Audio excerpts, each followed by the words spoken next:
Hi, my name is Mike Pearson. I'm here to talk to you about our bike repair stations.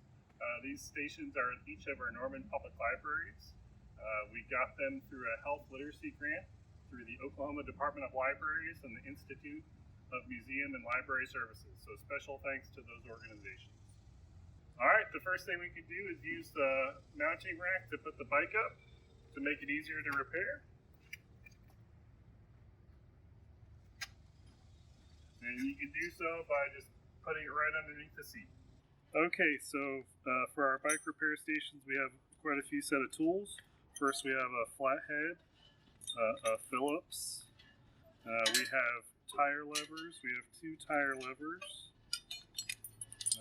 We have a set of Allen wrenches for the bike. We have a variety of wrench sizes.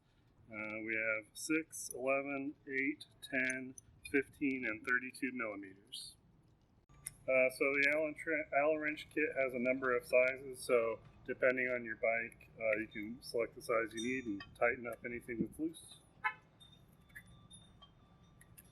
All right, and the same goes with the your wrench sizes. You just find the one you need and you tighten it up. All right, and last but not least, on the side we have an air pump, and this should work with all bike tires. So with the bike pump, it's currently open. To close it, you pull the lever up. So you'll connect it to the bike tire and then pull it up, and then it's in there secure. All right. Again, a special thanks to the Oklahoma Department of Libraries and the Institute of Museum and Library Services for offering the health literacy grant. If you use one of our bike repair stations, please fill out the short survey. You can find the survey through the QR code on the repair station or by visiting the link in the description. Thank you.